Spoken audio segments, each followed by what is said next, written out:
At 7:12 in the morning, a stranger handed me a thick envelope, and just like that, my own parents tried to turn my childhood into an invoice. They did not ask for help. They filed a lawsuit in a state I do not even live in. They called themselves destitute, but I found 5 years of luxury hidden behind one password they forgot I still had. So I did not scream. I built a ledger and waited for the moment that would ruin them in a single sentence. My name is Quinn Reyes, until this morning. I defined my life by the quiet accumulation of security. I do not like surprises, I do not like debt, and I absolutely do not like unannounced visitors. My apartment in Rittenhouse Square is less of a home and more of a fortress I built brick by invisible brick. It is situated on the 14th floor, high enough to reduce the city noise to a hum, with windows that frame the park like a moving painting. I paid for the silence. I paid for the heavy oak floors that do not creak, and the coffee machine that grinds beans with a precise, muffled whir. At 7:15 in the morning, the only sound in my world should have been the hiss of steam from that machine. Instead, the intercom buzzed. It was a sharp, jagged sound that sliced through the gray morning light. I checked the monitor. A man in a beige windbreaker stood in the lobby, looking bored. He did not look like a delivery driver. He carried no boxes, only a flat, thick manila envelope held against his chest. I buzzed him up, not out of curiosity, but because ignoring a problem in the lobby only invites it to your doorstep eventually. By the time he reached my floor, I had placed my coffee cup on the marble island, the ceramic making a hollow thud. I opened the door. The man did not smile. Quinn Reyes, he asked. He pronounced my last name wrong, stressing the first syllable instead of the second, a common mistake that usually annoyed me. Today, I did not care. Yes, I said. He thrust the envelope toward me. You have been served, ma'am. Have a nice day. He turned and walked toward the elevator before I could even grip the paper properly. The envelope was heavy, warm from his hand, and stamped with the seal of a court I recognized immediately. I closed the door, engaged the deadbolt, and walked back to the kitchen island. The silence of the apartment rushed back in, but the air felt thinner now, charged with a static electricity that made the hair on my arms stand up. I slit the envelope open with a paring knife. The paper inside was thick, high-quality bond. Legal documents always smell faintly of toner and dust. I unfolded the complaint, my eyes skipping over the header, the case number, and the venue, landing straight on the names of the plaintiffs, Mark Reyes and Elaine Reyes, my parents. I did not gasp. I did not drop the papers. I felt a cold metallic taste flood the back of my throat, a physiological reaction I had trained myself to ignore during my years at Northbridge Risk Partners. At Northbridge, when a risk model collapses or a client faces a catastrophic loss, we do not panic, we assess, we quantify, we mitigate. I took a sip of my coffee. It was still hot. I leaned against the counter and began to read, treating the document not as a betrayal, but as a data set. The lawsuit was a masterpiece of creative fiction. The header cited a statute regarding filial responsibility, a dusty medieval concept that most states had abandoned but some, including the one my parents had chosen to file in, still clung to. The narrative constructed in those pages was breathtaking. It painted Mark and Elaine Reyes as destitute, two elderly, frail individuals who had exhausted their life savings to support a family crisis and were now left with nothing but the clothes on their backs and a mortgage they could not pay. The crisis in question was explicitly named the divorce of my younger sister, Delaney. According to paragraph 14, the legal fees and emotional support required to extricate Delaney from her marriage had drained their retirement accounts. They claimed they had no liquidity. They claimed they were at risk of becoming wards of the state. But the paragraph that made the room temperature seem to drop 10 degrees was paragraph 22, in legal terms. It argued that I, Quinn Reyes, had entered into a verbal contract with the plaintiffs. It alleged that throughout my childhood and adolescence, I had made promises to care for them in their old age in exchange for the upbringing they provided. They were itemizing my childhood. They were framing the roof over my head, the food on my table, and the clothes on my back not as parental duties, but as a loan I had unknowingly taken out at birth. They were suing me for a return on their investment. They claimed I had equity in my apartment, this apartment, and that I had refused to liquidate it to assist the family collective. Therefore, they were asking the court to order me to pay monthly support totaling $4,500, retroactive for the last 6 months. I set the papers down on the marble. Most daughters would have cried. Most daughters would have reached for their phone and dialed their mother, screaming, asking how they could do this. I looked at my phone, lying face down on the counter. I imagined my mother's voice on the other end. She would be calm. She would say that this was just a formality, that they had to do it for Delaney, that if I just sold the apartment and gave them the money, the lawsuit would vanish. She would weaponize the word family like a shiv. I did not call her. Instead, I walked over to my laptop. I sat down at the dining table, the glass surface cool under my wrists. I opened a new browser window.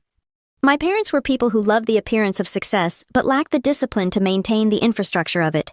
They liked shiny things, country club memberships, and the latest iPhones, but they could not remember a password to save their lives.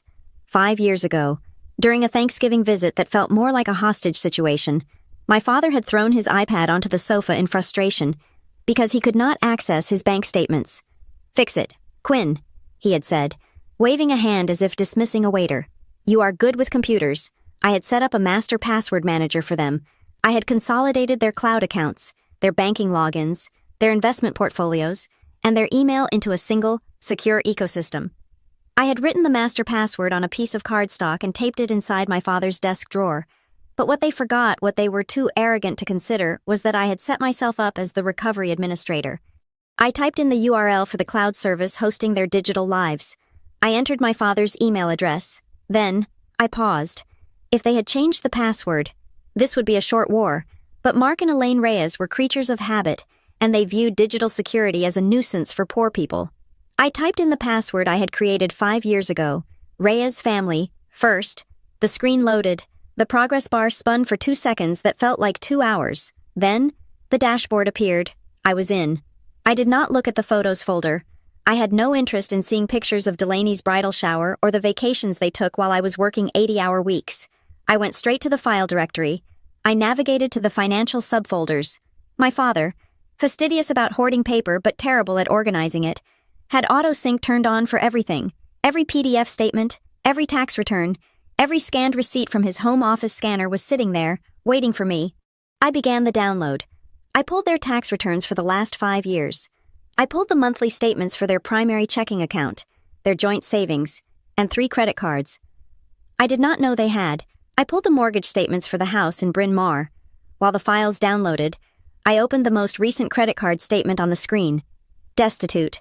That was the word they used in the lawsuit filed at 7:12 this morning. I scanned the charges for last month. $400 at a steakhouse in Wayne, $2,000 at a boutique in King of Prussia, $300 for a spa treatment. There were recurring charges for a country club membership they claimed they could no longer afford. I opened the primary checking account. The balance was low. Yes, but the cash flow was enormous. Money came in, and money went out instantly. But it was not going to a divorce lawyer, or at least, not all of it. I saw transfers of $5,000, repeated twice a month, to an entity I did not recognize, but I did not stop to analyze that yet. That was for later. Right now, I was in the acquisition phase. I watched the progress bar on the downloads. 90%, 95%, 100%. I saved everything to an encrypted external drive. Then I saved a backup to my own private, offshore cloud server. Now came the offensive maneuver. I went into the account settings. My parents had filed a lawsuit to compel me to support them. They wanted to drag me into their financial mess. They wanted my attention. They were about to get my undivided, professional attention. I clicked on Change Password. I typed in a new string of characters, 64 digits long, a randomized alphanumeric sequence that no human brain could memorize and no brute force algorithm could crack in a century. I confirmed the change. Then I went to the security settings. I enabled 2-factor authentication, but I did not link it to my father's phone number. I linked it to a burner VoIP number I controlled. I went to their email account next. Same process. I changed the password. I changed the recovery email to my own. I logged them out of all active sessions. Somewhere in Bryn Mawr, inside that sprawling, manicured house that smelled of potpourri and denial. A phone might be buzzing with a notification, or perhaps an iPad screen suddenly went black and asked for credentials. My father would try his old password. It would fail. He would try it again, typing harder, as if percussive force could bypass encryption. He would try to reset it, but the verification code would not come to him. It would come to me. He would call my mother. She would scream. They would realize, slowly and with dawn-breaking horror, that the digital lights had just gone out. They could not access their bank statements to hide them. They could not delete the emails they sent to their lawyers. They could not even log into their streaming services to watch a movie to distract themselves. They had locked me into a lawsuit. I had locked them out of the 20th century. I sat back in my chair, the leather creaking softly. The adrenaline was settling now, replaced by a cold, sharp clarity. The destitute narrative was a lie. The lawsuit was a shakedown. But the most painful part, the part I shoved down into the deepest, darkest box in my mind, was the realization that they had planned this. You do not file a lawsuit like this on a whim. They had sat with a lawyer. They had drafted the complaint. They had discussed the strategy of claiming my childhood was a billable service. They had looked at their daughter, the one who never asked for money, the one who built her own life without their help, and they saw a resource to be strip-mined. I looked around my apartment. The morning sun was finally breaking through the clouds, casting a pale, geometric stripe across the floor. This place was 45% of my net worth. It was the physical manifestation of every latte I did not buy, every vacation I did not take, and every bonus I invested while my peers bought Teslas. They wanted me to sell it. They wanted to liquidate my safety to fund Delaney's mistakes and their own delusions of grandeur. I stood up and walked to the window, looking down at the tiny figures moving through Rittenhouse Square. They looked like ants from up here. My parents had just fired a cannonball at my front door. They expected me to come out waving a white flag, checkbook in hand, desperate for their approval, desperate to be the good daughter again. They expected Quinn the peacemaker, Quinn the quiet one. They had no idea who I had become. I was not their daughter anymore. I was an adversary, and I held the keys to the kingdom they had forgotten they didn't own. I turned back to the laptop, the screen glowing with the confirmation message. Password changed successfully. The war had started at 7:15. By 8 o'clock, I had already won the first battle. I picked up my phone, not to call them, but to verify that the notifications were routed correctly. Silence. Perfect. Controlling silence. I took the last sip of my coffee. It was lukewarm, but it tasted like victory. I was ready to see exactly what they were hiding. The silence in my apartment did not last long. My phone began to vibrate against the marble countertop, a low, persistent hum that sounded like a wasp trapped under a glass. I did not need to look at the screen to know who it was. The digital lockout had taken effect. The shock of the lawsuit had worn off for them, replaced by the panic of losing control. I picked up the phone. 47 notifications. They were not asking why I had changed the passwords. They were not asking if I was okay. The messages were a chaotic mix of guilt, rage, and performative martyrdom. After everything we sacrificed for you, my mother wrote, you are stealing our memories, my father added, referring to the cloud account he had not looked at in 3 years. This is elder abuse, came a text from a number I did not recognize, likely one of their friends they had spun a sob story to.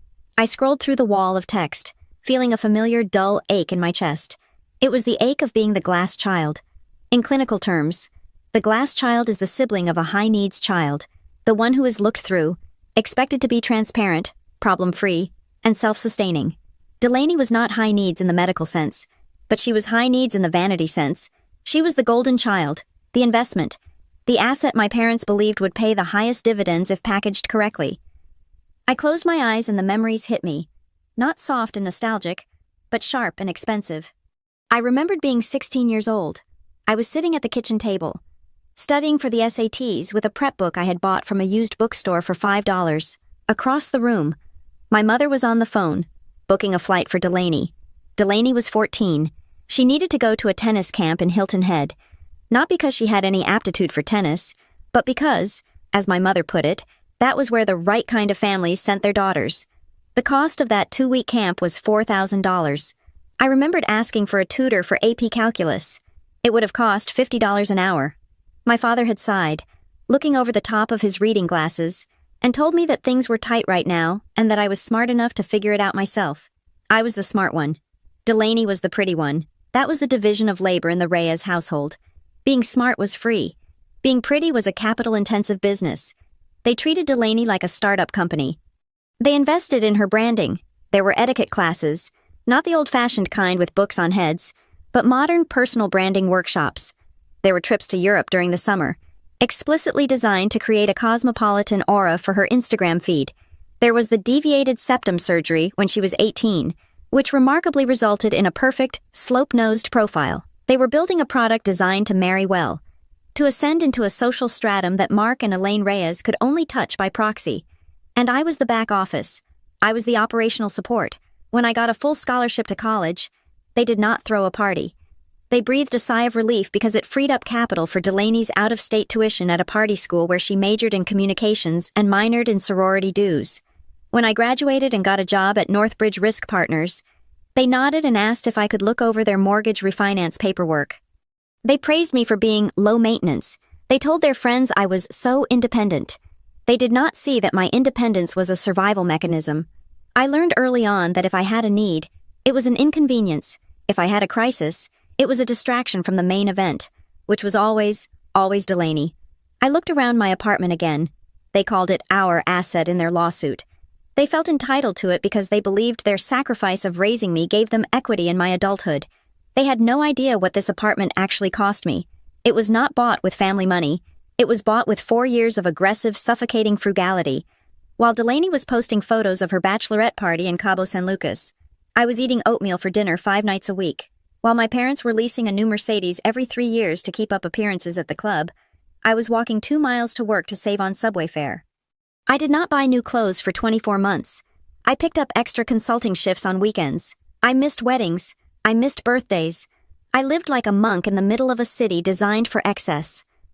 I built this fortress dollar by dollar, depriving myself of every small joy so that I could have one big, unassailable security.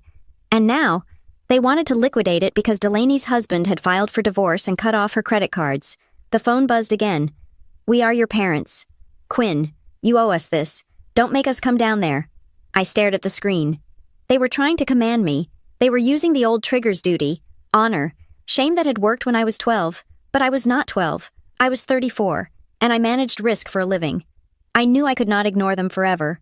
The lawsuit was real. The digital lockout was a temporary tactical advantage, but it would not stop the legal process. I needed more information. I needed to see exactly how desperate they were. In my line of work, you never rely on the data provided by the counterparty. You go to the site, you inspect the physical assets. I grabbed my keys. I was not going to call them. I was going to Bryn Mawr. The drive from Center City to the main line takes about 40 minutes if the traffic on the Schuylkill Expressway is forgiving. Today, the highway was a gray ribbon of sludge, but I drove with mechanical precision. I rehearsed the conversation in my head, stripping away the emotion, focusing on the facts. I exited the highway and turned onto the winding, tree-lined roads of the suburbs. This was old money territory. Stone walls covered in ivy, driveways that vanished into wooded estates, cars that cost more than the average American home. My parents lived in a development that tried very hard to look like an estate. The house was a sprawling mock Tudor construction, too big for the lot it sat on, pushing right up against the setbacks. As I pulled into the driveway, I saw the perfect, emerald green lawn. It was chemically enhanced, flawless, and expensive to maintain. There was no for sale sign. There was no sign of deferred maintenance. The gutters were clean. The landscaping was manicured. This did not look like the home of a destitute couple. It looked like the home of people who would burn their furniture for warmth before they let the neighbors see them wearing a sweater. I parked my 10-year-old sedan behind my father's Range Rover. The contrast was a visual punchline. The thrifty daughter in the sensible car, coming to bail out the parents in the luxury SUV. I walked to the front door. I did not knock. I still had my key, a heavy brass thing that felt cold in my palm. I unlocked the door and stepped into the foyer. The smell hit me first. It was the scent of my childhood expensive vanilla candles, furniture polish, and a faint, underlying note of anxiety. "Quinn," my mother's voice floated from the living room. It was not the voice of a woman who had just sued her daughter. It was the voice of a hostess greeting a guest who was slightly late. I walked into the living room. It was a tableau of dysfunction arranged like a magazine spread. My father, Mark, stood by the wet bar. He was wearing a cashmere sweater and holding a crystal tumbler of scotch. It was 2 o'clock in the afternoon on a Tuesday. He swirled the amber liquid with the casual arrogance of a man who believes the world owes him a dividend. He looked up at me, his face flushing slightly, not with shame, but with indignation. My mother, Elaine, sat on the white linen sofa. She was dressed in stiff, structured clothes, her hair perfectly coiffed. She had the tight, brittle smile of a woman who believes that if she pretends everything is fine, the universe will eventually agree with her. And then there was Delaney. My sister was curled up in the oversized armchair, her legs tucked under her. She was 31 years old, but she looked like a teenager playing the role of a tragic heroine. She was wearing designer loungewear that probably cost $600. She was crying, but it was a controlled, aesthetic crying. Her tears were clear tracks down her cheeks. Her mascara was intact. It was waterproof. Of course, even in the middle of a divorce and a family implosion, Delaney had the presence of mind to apply waterproof makeup. She looked up at me, her eyes wide and wet. "Quinn," she choked out. She held a tissue in one hand and her iPhone in the other. Her thumb was hovering over the screen. Even now, even while she was allegedly devastated, she was checking her engagement metrics. She was worried about the optics of her divorce, not the financial ruin it was causing. "You changed the passwords," my father said. He did not say hello. He did not ask how I was. He took a sip of his scotch. That was very childish. "Quinn, we have bills to pay. We need access to those accounts." I stood in the archway, keeping my distance. I did not sit down. Sitting down implies you are staying. Sitting down implies you are part of the family meeting. I was not family today. I was the opposition. "You sued me," I said. My voice was calm, lower than theirs. "You sent a process server to my building at 7 in the morning. My mother waved her hand dismissively, as if I were complaining about the weather. "Oh, Quinn, don't be dramatic. It's just a legal maneuver. The lawyer said it was the fastest way to restructure the assets. We didn't want to do it, but you were being so stubborn about the apartment. Restructure the assets." As if my life savings were just a line item in their portfolio that had been misallocated. "We are destitute," my father said, echoing the lawsuit. He gestured around the room, which was filled with silk drapes and Persian rugs. "Look at this. We are barely holding on. Delaney's lawyer needs a retainer of $25,000 by Friday, or she gets crushed in the settlement. He needs $25,000. Delaney sniffed, wiping her nose delicately. "He is the best in the city. If I don't have him, Todd is going to take everything. He's going to say I cheated. Did you?" I asked. The room went silent. The air pressure dropped. My mother stood up, her face tightening. "That is not the point. The point is that we are a family, and in this family, we help each other. We invested everything in you girls. We gave you everything. And now, when we need a little help, when your sister's life is falling apart, you are hoarding money in that apartment like a miser." She walked toward me, the smell of her expensive perfume becoming suffocating. "We need liquidity. Quinn, your father's liquidity is tied up in markets. We just need you to liquidate the apartment. You can move back here for a while. Your old room is ready. It will be nice, just like old times." I looked at her. I looked at the perfectly decorated room that smelled of debt. I looked at Delaney, who was refreshing her feet again. They wanted me to sell my freedom to fund their facade. They wanted me to move back into the room where I had studied in the dark to escape them. They wanted to consume me to keep the lights on for one more month of this charade. I looked at my father. He poured himself another drink. The bottle was a single malt, aged 18 years. It cost at least $150. "You are not destitute," I said. "You are over-leveraged." My father slammed the glass down. It cracked. A sharp sound that made Delaney jump. "Watch your tone," he snapped. "I raised you. I made you. You think you are so smart with your little risk analysis job? You don't know the first thing about the real world. You don't know what it takes to maintain a legacy." I looked at him. Really looked at him. I saw the tremor in his hand. I saw the sweat on his upper lip. This wasn't just about Delaney's divorce. A divorce lawyer costs money. Yes, but not sue your daughter for her home money. Not immediately. There was something else. The smell of living beyond means was masking a rot that was much deeper than credit card debt. "I am not selling," I said. Delaney let out a wail that sounded practiced. "Mom." "Make her." My mother's face shifted. The hostess mask fell away, revealing something cold and ugly underneath. "If you don't help us, Quinn, you are no daughter of mine. We will pursue this lawsuit. We will garnish your wages. We will humiliate you in front of your boss. Do you think Northbridge wants a VP who gets sued by her own elderly parents for abandonment?" It was a threat, a calculated, direct threat to my career. I felt a strange sense of calm wash over me. It was the calm of the auditor who has finally found the discrepancy in the ledger. I had come here to scout, and I had seen enough. I realized then that the glass child was no longer transparent. I had become a mirror, reflecting their own failures back at them, and they hated me for it. I turned around. "Where are you going?" my father shouted. "I haven't dismissed you." I walked back to the front door. I stepped out into the fresh air, leaving the scent of vanilla and desperation behind me. I walked to my car, got in, and locked the doors. As I backed out of the driveway, I looked at the house one last time. It looked perfect, but I knew that inside, the termites were swarming, and I wasn't going to be the wood they fed on. I drove away, my hands steady on the wheel. I didn't cry. I didn't scream. I started calculating the next move. If they wanted a war about money, I would give them a masterclass in forensic accounting. They thought they were fighting a daughter. They were about to find out they were fighting a creditor. I paused with my hand on the cold brass of the doorknob. My father's shout had not frightened me, but it had triggered a professional curiosity. In my line of work, when a counterparty becomes hostile, it is usually because they have played their ace card and it failed to clear the table. I wanted to see exactly what cards they had left. I wanted the terms of this extortion explicitly stated on the record. I turned back to face the room. The air was thick with the scent of expensive bourbon and entitlement. My mother, Elaine, smoothed the fabric of her skirt. She misinterpreted my hesitation as submission. She thought her threat about my career had landed. She patted the cushion next to her, a gesture that was meant to be welcoming but looked more like a spider checking the tension of its web. "Come sit. Quinn," she said, her voice dropping an octave to a tone she likely considered reasonable. "Let us not be dramatic. We are just looking at the numbers. We did some research on your building in Rittenhouse. The market is very hot right now. You have significant equity." She used the word equity with a proprietary casualness, as if my mortgage payments were a family savings account she had access to. "It is a simple calculation," she continued. "You sell the unit, you realize the gains, you transfer the liquidity to the family trust to cover the legal retainer and the overhead for the next 18 months. We call it a temporary asset reallocation. Once Delaney settles, we pay you back." Temporary asset reallocation.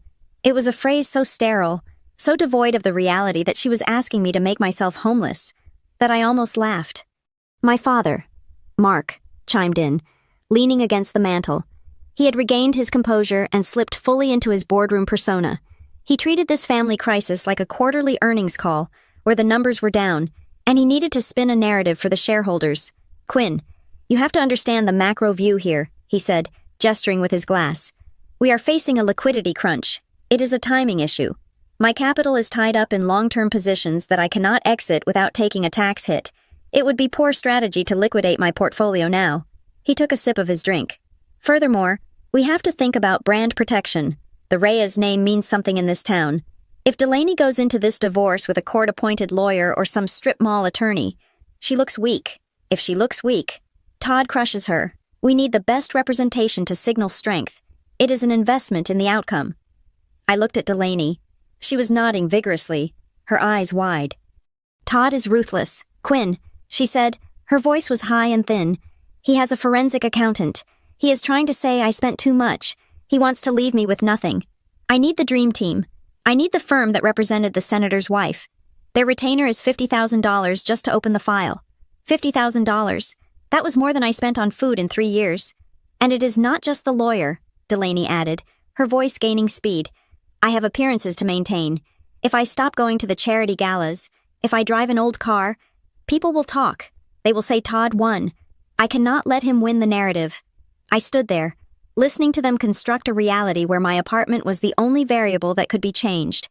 They spoke of strategy and narrative and brand, words that cost nothing to say but everything to maintain. They were asking me to burn down my shelter to keep their stage lights on. I took a step forward, moving out of the foyer and back into the living room. I did not sit. "I have a question," I said.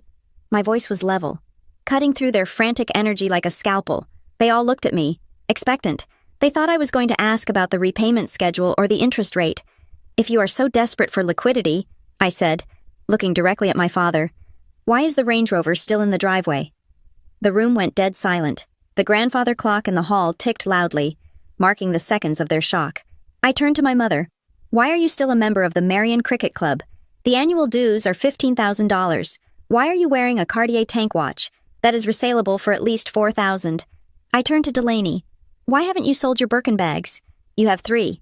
That is $30,000 right there." I looked back at my father. "You are drinking a $150 bottle of scotch while asking me to sell my home. Why?" For a moment, nobody moved. It was the forbidden question. In the Reyes family, you could discuss problems, but you could never suggest that the solution involved lowering our standard of living. That was heresy. My father's face turned a deep, blotchy red. That is preposterous, he sputtered. We cannot sell the cars. We need reliable transportation. You need a car, I corrected him. You do not need an $80,000 SUV. You do not understand, my mother hissed, standing up. Her mask of reasonableness had vanished completely. We have a position to uphold. We cannot be seen selling off our personal effects like paupers. It would send the wrong message. The wrong message to whom I asked. To the strangers you are trying to impress. You would rather evict your daughter than be seen driving a Honda. My mother took 2 steps toward me. Her hands were clenched into fists at her sides. You are being incredibly selfish. Quinn, she spat the word out. Selfish. We raised you, she continued, her voice rising to a shriek. We paid for your braces. We paid for your piano lessons. We put a roof over your head for 18 years. You walked around here, eating our food, using our electricity, taking. And now you have a little bit of success, and you think it belongs to you. She poked a finger at my chest. You are an investment that we made, and it is time for you to pay out. You owe us. That apartment is not yours. It is ours. It is the family's reserve capital, and we are calling it in. There it was, the naked truth. They did not view me as a person. They viewed me as a savings bond that had finally matured. The filial responsibility lawsuit was not a desperate legal maneuver. It was an attempt to collect on an invoice they had been keeping in their heads since the day I was born. I looked at them. I looked at my father, who was nodding in agreement with my mother's tirade. I looked at Delaney, who looked annoyed that I was making this difficult. They were not asking for help. This was a robbery. I felt a sudden, profound shift inside me. The last tether of guilt. The thin wire that connects a child to their parents no matter how toxic they are, snapped. It made no sound, but I felt the recoil. I realized I was not negotiating. You cannot negotiate with terrorists, and you cannot negotiate with narcissists. They do not want a compromise. They want total submission. I took a deep breath. The air in the room felt stale, recycled. I am not selling, I said. I did not shout. I did not offer excuses. I did not say, I can't. I said, I won't. My mother's mouth fell open. My father stepped forward, his face contorted with rage. Then you are finished, he roared. If you walk out that door without agreeing to the sale, you are no longer part of this family. We will pursue this lawsuit until you are bankrupt. We will drag your name through the mud. We will tell everyone what an ungrateful, cold-hearted, wretched girl you are. Do it, I said. I turned my back on them. Quinn Delaney screamed, Do not walk away from us. My father was shouting something about legal fees and court orders. My mother was crying, a loud, ugly sound meant to hook me and pull me back. I walked to the front door. My hand found the cool brass knob again. I opened the door. The afternoon light spilled into the gloomy foyer. I stepped out onto the porch. I did not slam the door. Slams are for people who want a reaction. Slams are for people who want you to chase them. I closed the door gently. I turned the handle until the latch clicked into place with a soft, final metallic sound. That click was louder than any scream. It was the sound of a vault locking. It was the sound of a bridge burning. I walked to my car, the silence of the driveway wrapping around me. I had my answer. I had my data. They wanted a war. They had just declared it on the one person who knew exactly where they buried the bodies. The morning after I walked out of my parents' house, I did not go to work. I called in sick for the first time in 7 years. I had a different kind of work to do. At 9 o'clock sharp, I walked into the office of Miles Kerrigan. Miles was a referral from the general counsel at Northbridge. He was not a warm man. He did not have pictures of a golden retriever on his desk, and he did not offer me water. He was 45, wore a suit that cost more than my first car, and had eyes that looked like they had seen every variety of human greed and found it boring. He was exactly what I needed. I did not want a handholder. I wanted a weapon. I sat down and slid the thick manila envelope across his glass desk. They are suing for support under the Indigent Parent Statute, I said. They claim they are destitute. They claim I entered a verbal contract as a minor to repay my upbringing. Miles opened the file. He read the first page, flipped to the financial affidavit, and then closed the folder. The whole process took him less than 90 seconds. This is garbage, he said. His voice was dry, devoid of inflection. The venue is wrong. They filed in Pennsylvania because that is where they live. But you reside in Philadelphia County, and the alleged contract breach occurred here. We will file a motion to dismiss based on improper venue. Then we will file a motion to dismiss for failure to state a claim upon which relief can be granted. The verbal contract argument is weak. The statute of frauds will eat that alive." He looked at me. "But you know that already. You did not hire me to tell you the law is on your side. You hired me because you know they are not going to stop with a dismissal." He was right. My parents were not acting rationally. They were acting out of desperation. If we got the case thrown out on a technicality, they would just refile. They would harass me. They would come to my office. "I need to kill this. Miles," I said, "I need to make the cost of pursuing me higher than the potential payout." Miles nodded once. "Then we go on the offensive. We demand full discovery. If they claim they are destitute, the court is entitled to see every penny they have spent in the last 5 years. We will ask for tax returns, bank statements, credit card bills, and loan applications. We will turn their financial life inside out." I smiled. A thin, cold expression. "I already have the head start." I said. I left his office with a retainer agreement signed and a strategy in place. Miles would handle the legal shielding. I would handle the ammunition. By 10:30, I was back in my apartment. I had converted my dining table into a war room. The morning sun was harsh, illuminating the dust motes dancing in the air. But I did not close the blinds. I needed the light. I took the encrypted drive I had downloaded from my parents' cloud account and plugged it into my laptop. I had also printed out 2 reams of paper bank statements, credit card bills, and tax returns for the last 5 years. I spread them out physically. There is something about seeing the data on paper, physically highlighting the lines with a yellow marker, that reveals patterns a screen can hide. I started with the destitute claim. My parents were not poor, they were simply insolvent, which is a very different thing. Poor is having no money. Insolvent is having a massive amount of money flowing through your hands, but spending 10% more than you make every single month. I traced the lease payments on the Range Rover, $1,200 a month. I traced the club dues, $1,300 a month. I found a recurring charge for a storage unit in King of Prussia that cost $400 a month. I wondered what was in there. Probably furniture they bought and got bored of. They were living a life designed for an income of $500,000 a year. But their actual income, now that my father was semi-retired, was closer to $150,000. They were bridging the gap with credit cards and home equity lines of credit. They were drowning. Yes, but they were drowning in champagne. But then I found the anomaly. I was looking at the primary checking account statements from 18 months ago. Up until that point, the spending was predictable: restaurants, clothes, cars. But starting in February of last year, a new pattern emerged. On the 15th of every month, there was a transfer of $5,000. The recipient was listed simply as D. Reyes Strategies, LLC. I paused. My highlighter hovered over the paper. Delaney.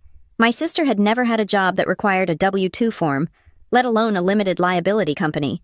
She had a degree in communications that she used to write captions for her selfies. She did not have a strategy. She did not have clients. I searched the Pennsylvania Corporate Registry database. D.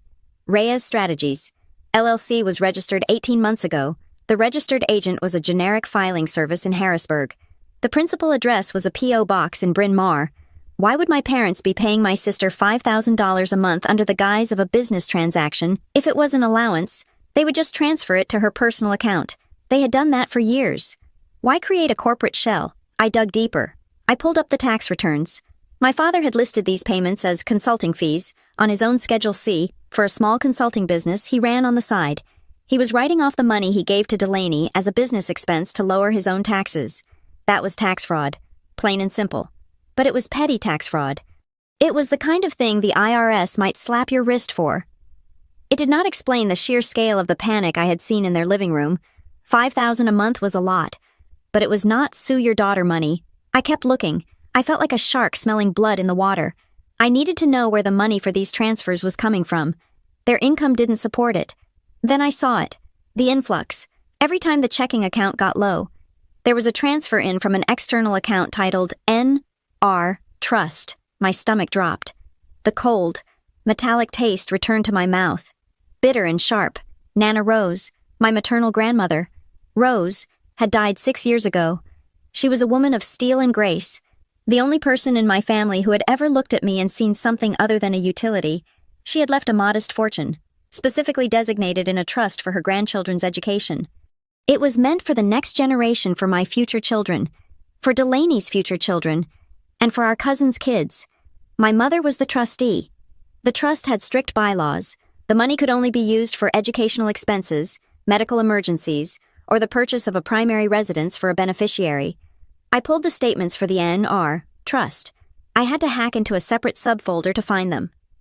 One my father had buried deep in a folder labeled Old Tax Docs. I opened the PDF. My hand was shaking slightly. 2 years ago, the trust had a balance of $450,000.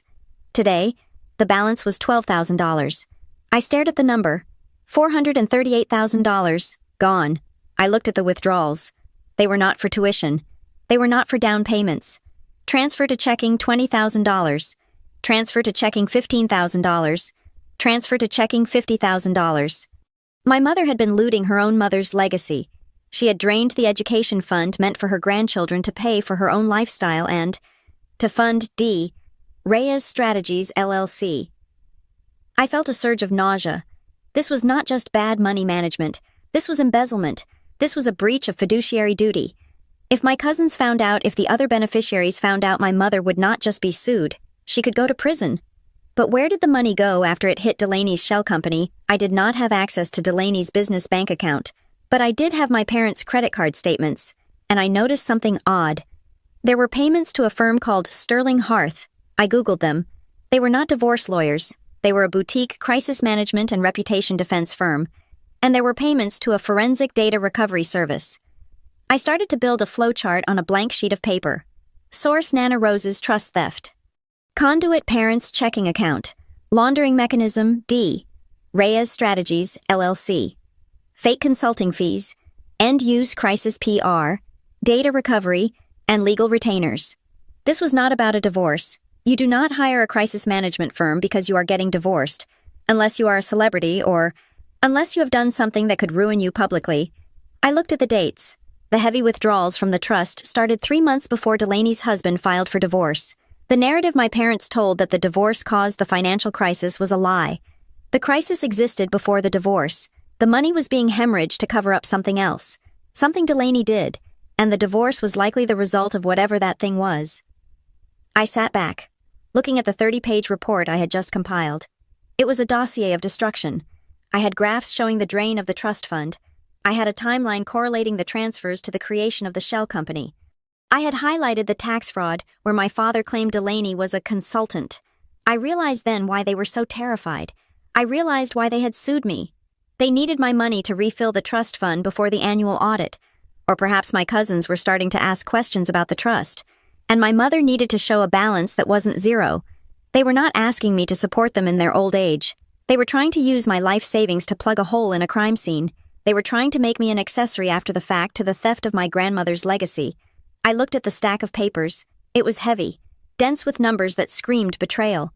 I picked up my phone and took a picture of the flowchart. I sent it to Miles with a caption: I found the motive. It is not poverty, it is grand larceny. Then I stood up and walked to the window. The sun was high over Rittenhouse Square now. The city looked clean and bright.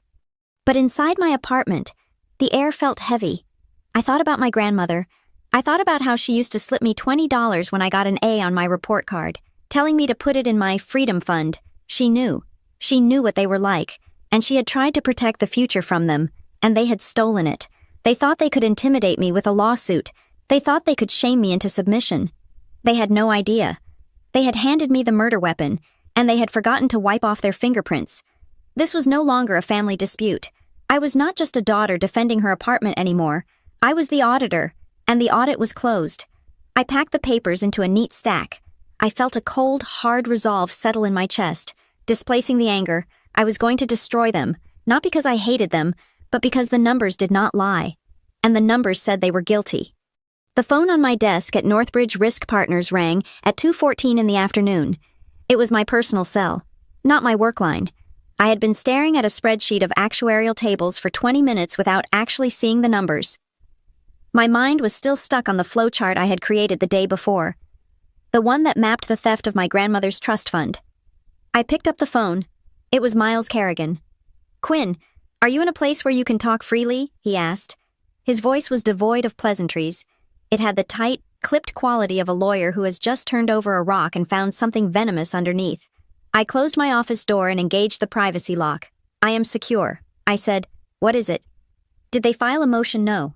Miles said, "This is not about your parents filing. This is about the divorce." I frowned. "I told you, I am not a party to Delaney's divorce." "You are now," he said. "Or at least, your financial ecosystem is adjacent to it. Listen to me carefully. I have a contact at the firm representing Todd, your sister's husband. It is a small legal world in Philadelphia. We went to law school together. We traded some notes. Strictly off the record. Strictly professional courtesy." I waited. My heart began to beat a slow, heavy rhythm against my ribs. Todd is not just divorcing Delaney for irreconcilable differences. Miles continued. That is the public filing. That is the vanilla version they feed to the press.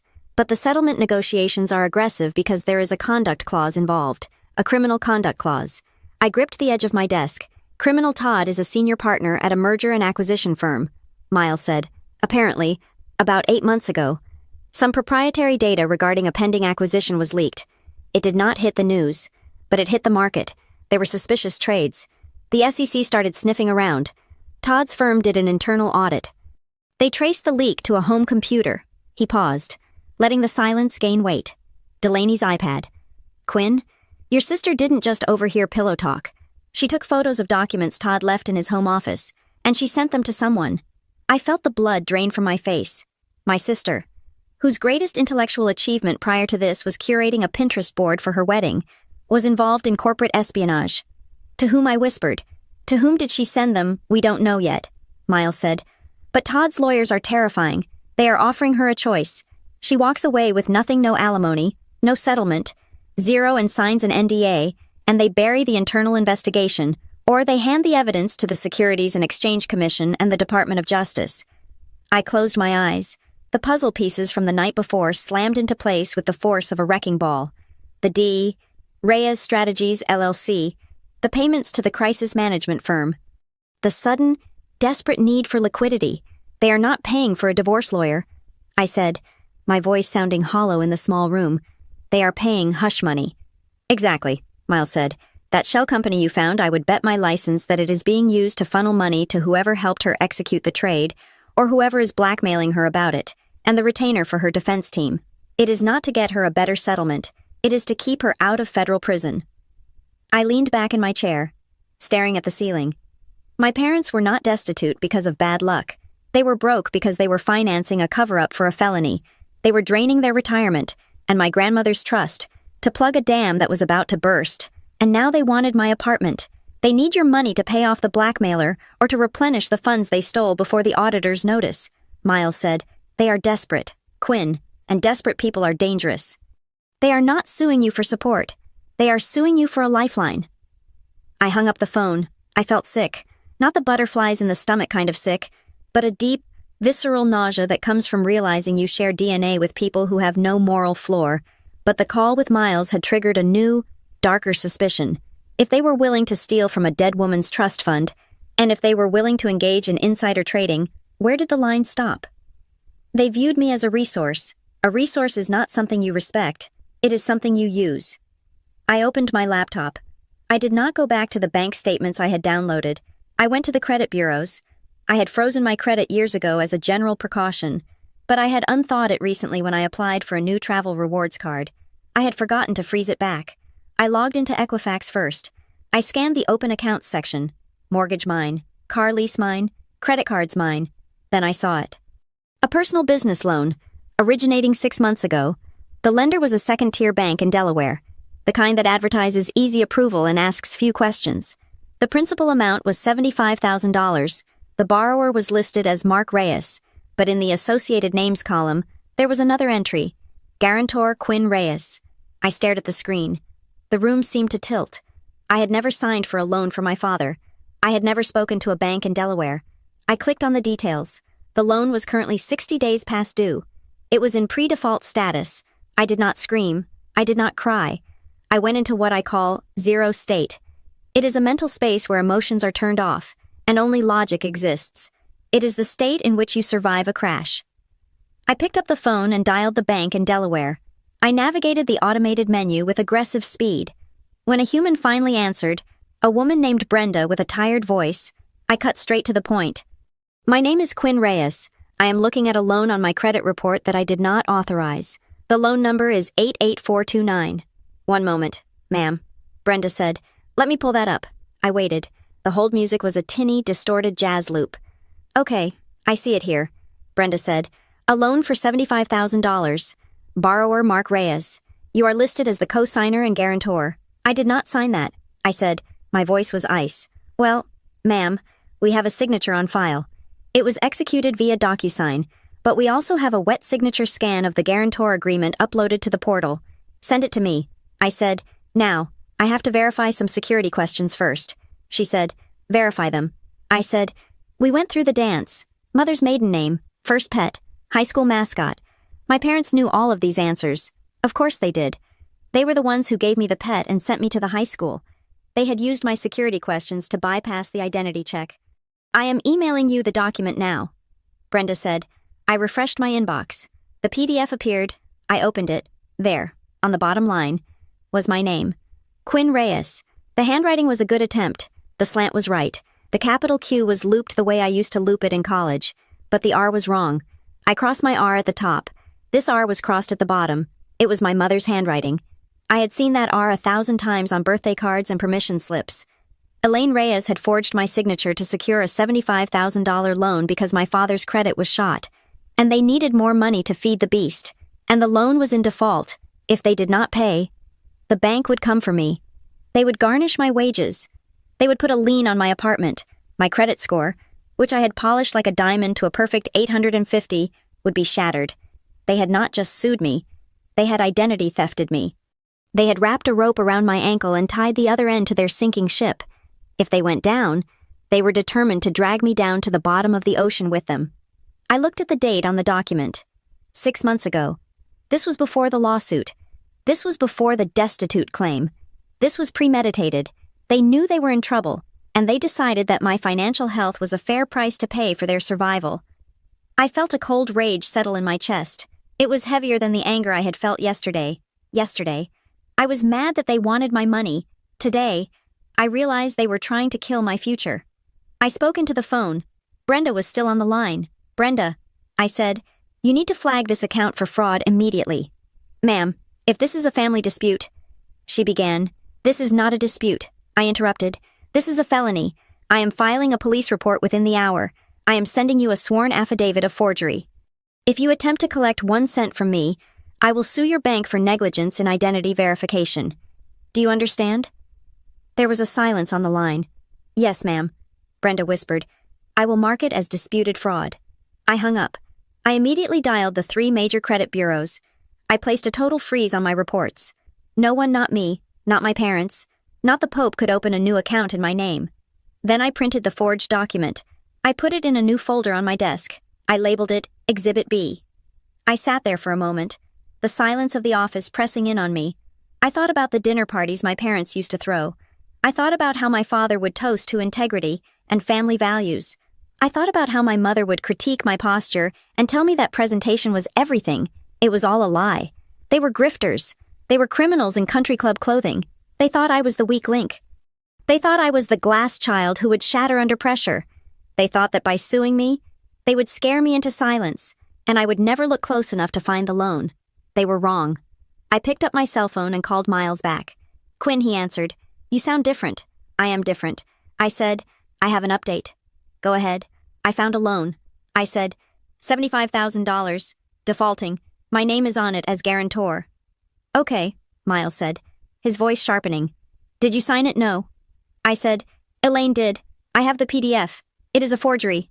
Miles let out a low whistle. That changes the complexion of the game. Quinn, that is bank fraud. That is identity theft. That carries mandatory prison time. I know. I said, what do you want to do? He asked.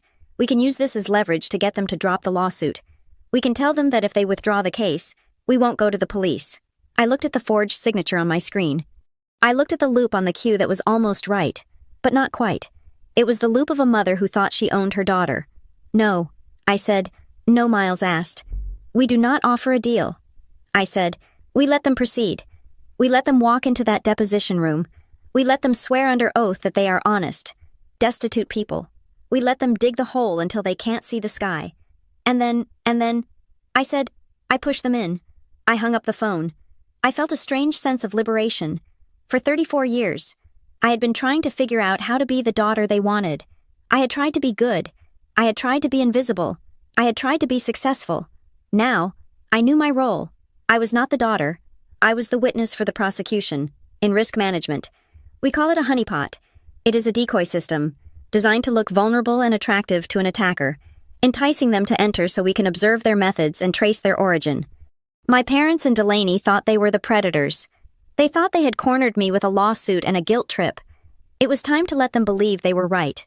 I waited 3 days after discovering the forged loan document before making contact. I needed them to sweat. I needed their desperation to curdle into impatience. When I finally instructed Miles to reach out to their attorney, I told him to change his tone. No more aggressive dismissal motions. No more jurisdictional challenges. Tell them I am tired. I said to Miles, tell them the stress is affecting my work. Tell them I am willing to discuss a settlement. But I need to understand the full scope of the financial liability before I liquidate any assets. Miles had paused on the other end of the line. You want to give them hope, he asked. I want to give them a shovel, I replied. The reaction was immediate. Within 2 hours, my mother sent me a text message. It was devoid of the venom she had displayed in her living room. I am so glad you are coming to your senses. Quinn, we are a family. We knew you would do the right thing. I did not reply with emotion. I replied with bureaucracy. I am reviewing the numbers. To make this work, I need to see the actual invoices for Delaney's legal team and a breakdown of the monthly expenses you are claiming. If I am going to sell the apartment, I need to know exactly where the money is going. It was a reasonable request, or rather, it sounded reasonable to someone who thought they had won. To a liar. However, it was an invitation to elaborate on the lie. I requested a formal mediation session to finalize the agreement. I insisted that everything be done via email or official discovery channels prior to the meeting so that we could move quickly when we met. They interpreted this as my capitulation. They thought I was trying to expedite the check writing. In reality, I was building an evidence locker. The first victory came on a Tuesday morning. I had asked, through Miles, for a clarification on the educational withdrawals from the KEPS-R trust. I phrased the query innocently.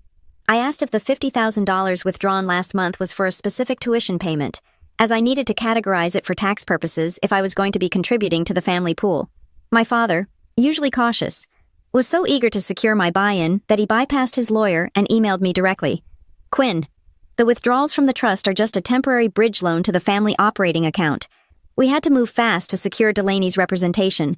We will pay it back with interest once the liquidity crisis is resolved. It is just internal bookkeeping. I stared at the screen, my finger hovering over the mouse. Internal bookkeeping. He had just admitted, in writing, to commingling trust funds with personal funds.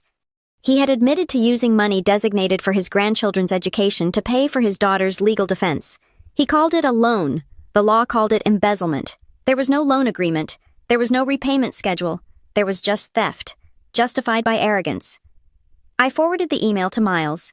Exhibit C, admission of fiduciary breach. Next, I turned my attention to Delaney. My sister was less cautious than my parents. She was currently playing the role of the victim on social media, posting vague, black-and-white photos with captions about betrayal and rising from the ashes. I sent her a direct message. I am looking at the legal fees. Del, $75,000 for a retainer seems incredibly high for a standard divorce. Are you sure this lawyer isn't ripping you off? If I am going to help pay for this, I want to make sure you are getting value. I played to her vanity. I played to her fear of being taken advantage of, she replied 4 minutes later. He is not a standard lawyer. Quinn, he is a specialist. Todd is trying to destroy me. We have to pay for the NDA drafting and the suppression orders. If we don't pay the silence fee, Todd is going to leak everything. You don't understand how dangerous he is. Silence fee, suppression orders. She had just confirmed that the money was not for litigation. It was for a cover-up. In a standard divorce, you fight for assets. You do not pay silence fees unless there is something criminal to hide. She had inadvertently corroborated the insider trading theory. I screenshotted the conversation. Exhibit D. Confirmation of illicit purpose. While they were busy digging their own graves via email, I was moving pieces on the board that they could not see. I had Miles issue a subpoena to the bank in Delaware regarding the fraudulent loan, but I did not ask for the digital records. I asked for the metadata of the DocuSign session and the IP address of the computer used to upload the wet signature document. I also sent a subpoena to the firm managing the N.R. Trust.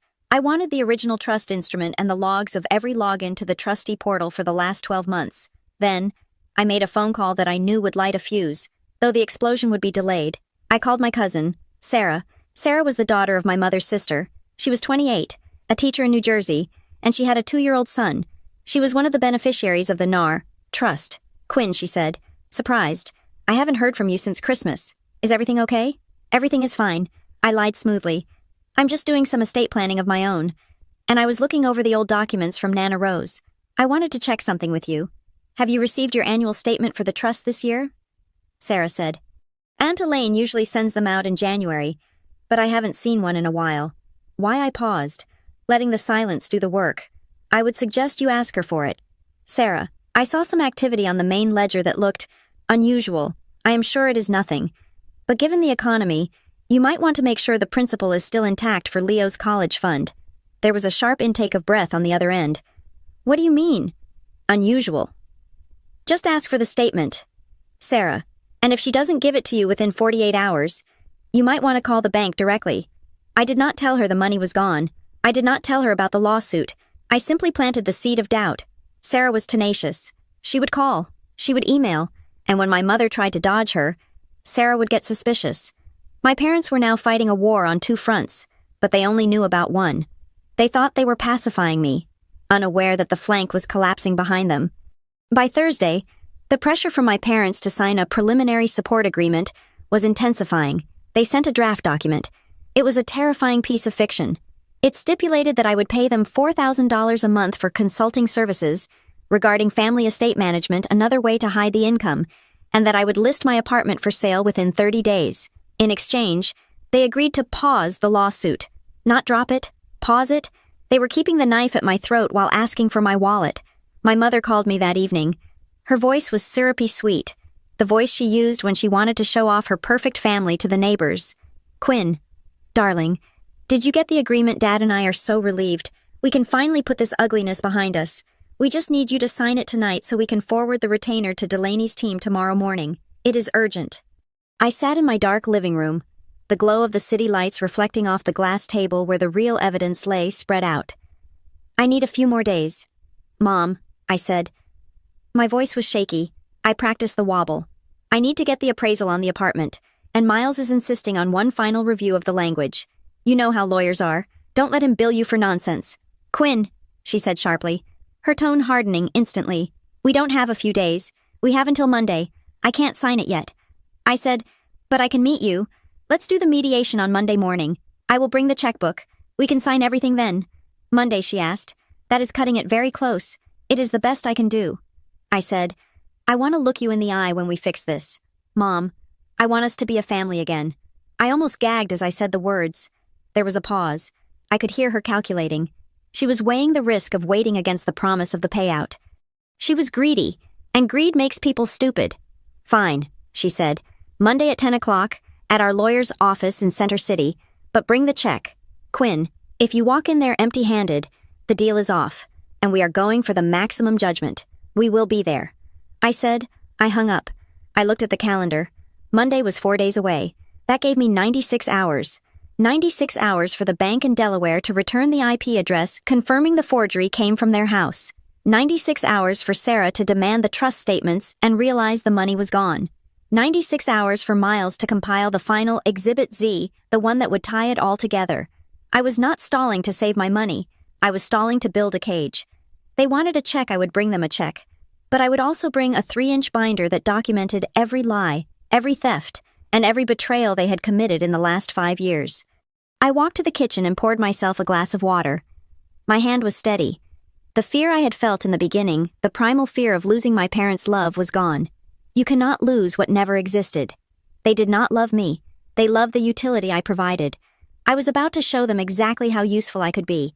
I would be the most efficient, thorough, and devastating auditor they had ever encountered. I checked my email one last time before bed. A notification from the bank in Delaware had just arrived. Subject Fraud Investigation Update. IP. Trace complete. I opened it. The location of the device that uploaded the forged document was listed as a residential address in Bryn Mawr, Pennsylvania. The trap was not just set, it had just snapped shut. All that was left was to walk into the room on Monday and let them see the teeth. The weekend before the mediation was supposed to be a ceasefire, but my family did not understand the concept of a truce. To them, silence was not an opportunity for reflection, it was an opportunity to reload. On Friday night, the social media campaign began. I was sitting on my couch, reviewing the metadata from the bank in Delaware. When my phone screen lit up, it was a notification from Facebook. I had not posted on Facebook in 3 years, but I kept the account active for professional networking. I had restricted my parents' access to my timeline years ago, but that did not stop them from posting on their own walls and setting the privacy to public. My mother had posted a long, rambling paragraph. It was accompanied by a photo of a broken ceramic vase, an image she had likely found on Google Images to symbolize her shattered heart. "It is a tragedy when you pour your life into a child," she wrote, "only to have them turn their back on you in your hour of greatest need. We sacrificed our golden years to build a future for our daughters. One appreciates it, the other has chosen greed over blood. Pray for our family as we deal with this betrayal." She did not name me. She did not have to. Within 20 minutes, the comments section was filled with sympathetic noises from her country club friends and distant relatives. "So sorry to hear this. Elaine," one wrote, "some children just don't have a conscience. Stay strong." Another added, "Money changes people." I watched the comments roll in like a tide of sewage. It was a calculated performance. She was priming the jury of public opinion. She wanted to make sure that if I refused to pay, I would be a social pariah in their circle. Then Delaney joined the fray. She did not post publicly. She worked the back channels. I began receiving text messages from people I had not spoken to since high school. People who were friends with Delaney and had clearly been fed a distorted version of reality. "Hey Quinn?" A message from an old neighbor read, "I heard about what is happening with your parents. I know you're doing well at that big firm, but don't you think you should help them out? Your mom is really torn up." Another came from a cousin in Ohio, "Quinn, Delaney says you are letting them lose the house. Is that true? We are family. You can't just sit on a pile of money while they drown. They were painting a picture of me as a miser, a Scrooge McDuck, sitting in a tower of gold coins while my saintly parents starved." The narrative was simple. Quinn is rich and cold. Delaney and the parents are poor and victimized. I did not reply to any of them. I did not defend myself. In the court of law, these texts were irrelevant. In the court of public opinion, I had already resigned my membership. But on Saturday morning, the harassment escalated from digital shaming to legal vandalism. Miles called me at 9 in the morning. He sounded annoyed. "Quinn, we have a problem," he said. "They just filed a lis pendens against your apartment." I froze. I knew what that meant. Lis pendens is Latin for suit pending. It is a formal notice filed with the county recorder's office indicating that the property is subject to a legal dispute. It effectively clouds the title. It meant I could not sell the apartment, refinance it, or use it as collateral until the lawsuit was resolved. They were trying to lock me down. They are claiming that since the apartment was purchased with family resources, which is a lie, they have an equitable interest in the property. Miles explained, "It is a frivolous filing. It is designed to squeeze you. They want to make sure you can't liquidate the asset and run, or they just want to hold the property hostage to force a settlement. It was a dirty tactic. It was the legal equivalent of slashing my tires." "Can we get it removed?" I asked. "Yes," Miles said. "I am filing an emergency motion to expunge it on Monday morning. I will argue that the underlying lawsuit has no merit and that this is a malicious abuse of process. I will ask for sanctions. If the judge agrees, they will have to pay our legal fees for fighting this specific motion." "Do it," I said. And Miles, yes. "Add the cost of removing this lien to the damages we are going to claim later. I want them to pay for every minute of your time that they are wasting." I hung up. My hand was shaking, not with fear, but with a cold, vibrating anger. They were attacking my home. They were trying to put a mark on the one thing that was truly mine. I realized then that I needed to protect my other sanctuary, my job. If they were willing to file a false lien, they were willing to show up at my office. My mother had threatened it before. She had said she would humiliate me in front of my boss. I could not let that happen. Northbridge Risk Partners was a place of order and logic. I could not let the chaos of the Reyes family infect it. I drafted an email to the Director of Human Resources. I kept it brief, professional, and devoid of emotional baggage. Subject: personal security matter. Notification of potential harassment. Dear Sarah, I am writing to inform you of a personal legal matter involving a dispute with estranged family members. While I do not anticipate this affecting my work performance, there is a remote possibility that these individuals may attempt to contact me at the office or appear at the reception desk to cause a disruption. Please inform the security team that Mark Reyes, Elaine Reyes, and Delaney Reyes are not authorized to visit me. If they appear, they should be denied entry. I have attached their photographs for reference. I apologize for any inconvenience this may cause and appreciate the firm's support in maintaining a secure work environment. I hit send. It felt like swallowing a stone. I was a vice president. I was a respected professional. Having to warn my employer that my parents might cause a scene in the lobby was humiliating, but it was a necessary firewall. I was closing the gates. By Sunday, my parents realized that the list pendants and the Facebook posts had not produced a phone call from me. I had not begged them to stop. I had not offered to settle early, so they played their next card. My father sent me an email at 2 p.m. The subject line was simply, "The truth. Quinn," it read, "if you do not come to the table on Monday with a reasonable offer, we are going to have to be honest with the court about your history. We will be forced to testify about your behavioral issues as a child, the expenses we incurred for your therapy, and the trouble you caused us. We have protected your reputation for years. Do not force us to destroy it." I stared at the screen. Behavioral issues therapy. I had never been to therapy as a child. I had never caused trouble. I was the straight-A student who came home, did her homework, and read books in her room to avoid drawing attention to herself. The trouble I caused was simply existing in a way that did not serve their vanity. They were gaslighting me. They were inventing a history of delinquency to justify their claim that I owed them. They were threatening to paint me as a troubled, unstable child that they had saved, thereby justifying the repayment they were demanding. But they had made a fatal error. They assumed I still cared what people thought of me. They assumed I was still that little girl who wanted to be good. I was not that girl. I was a woman who had just received a FedEx package from a handwriting expert named Dr. Eris Thorne. I opened the package. Inside was a sworn affidavit and a 10-page report. Dr. Thorne had analyzed the signature on the fraudulent loan document from the Delaware Bank. He had compared it to 20 known samples of my signature from my lease, my passport, and old birthday cards, and 20 known samples of my mother's handwriting. His conclusion was devastatingly clear. It is my professional opinion, to a reasonable degree of scientific certainty, that the signature on the guarantor agreement is a forgery. Furthermore, the stylistic markers, specifically the loop of the R and the pressure points on the terminal strokes, are highly consistent with the handwriting of Elaine Reyes. But the report contained something even better. I had provided Miles with my travel records for the date the loan was signed. On that specific day, 6 months ago, I was not in Bryn Mawr. I was not even in Pennsylvania. I was in Chicago for a risk management conference. I had the flight manifest. I had the hotel receipt. I had the credit card charge for a room service dinner at the Palmer House Hilton at 7 p.m, the exact same hour the bank's metadata showed the document was uploaded from my parents' IP address in Bryn Mawr. I could not have signed that document. It was physically impossible. I pinned the report to my wall, right next to the flowchart of the trust fund theft. The picture was complete. They had lied about being destitute. They had stolen from my grandmother's trust. They were laundering money to cover up Delaney's insider trading. They had forged my signature on a $75,000 loan. They had filed a fraudulent lien on my home. And now, they were threatening to commit perjury by inventing a fictional childhood for me. They were throwing everything they had at me: mud, lies, legal filings, guilt. They were trying to break me psychologically so I would open my checkbook, but I did not feel broken. I felt clarified. I looked at the unstable child email from my father again. I did not delete it. I printed it. It went into the binder as Exhibit E attempted extortion. I spent the rest of Sunday afternoon prepping for the mediation. I did not bake cookies. I did not watch TV. I organized the binder. Tab A. The Destitute Myth. Bank statements showing luxury spending. Tab B. The Trust Fund Theft. The flowchart and withdrawal logs. Tab C. The cover-up emails regarding the silence fee and Delaney's consulting firm. Tab D.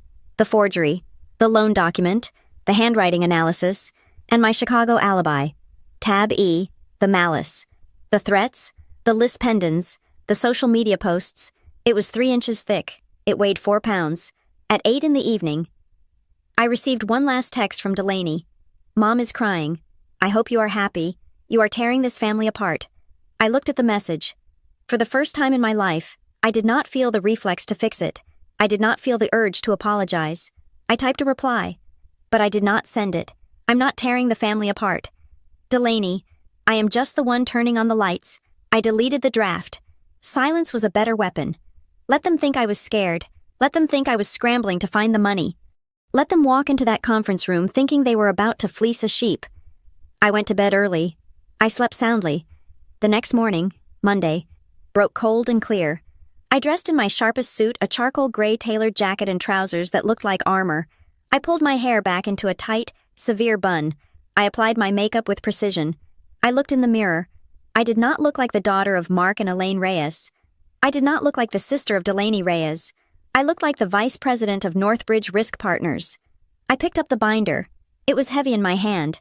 My parents thought they were fighting a battle for money. They thought they were punishing a rebellious child. They thought they were targeting my heart, but they were wrong.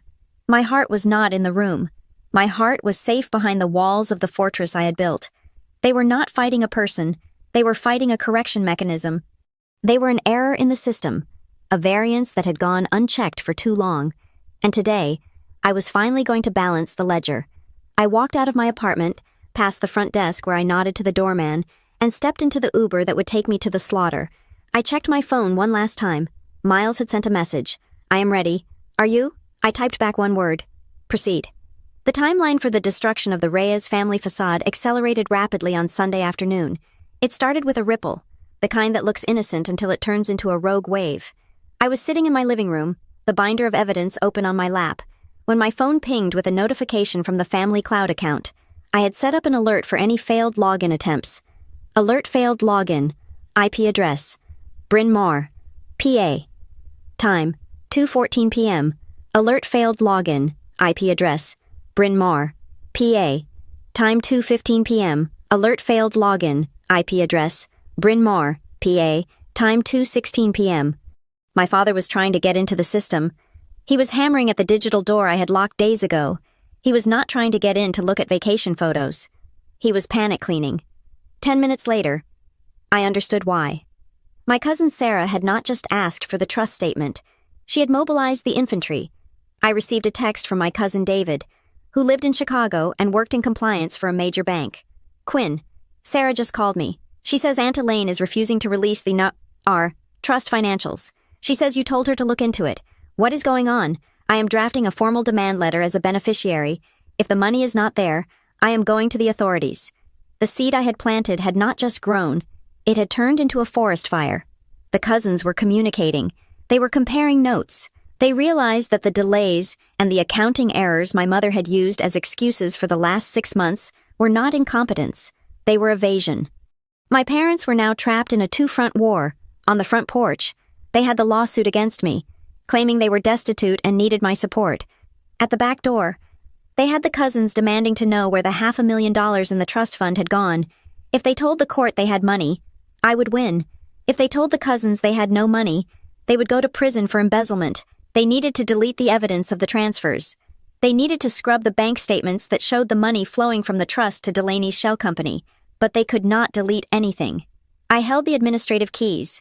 Every time my father typed in his old password and saw the access denied screen, his heart rate must have spiked. He was trying to burn the ledger, but I had fireproofed the room.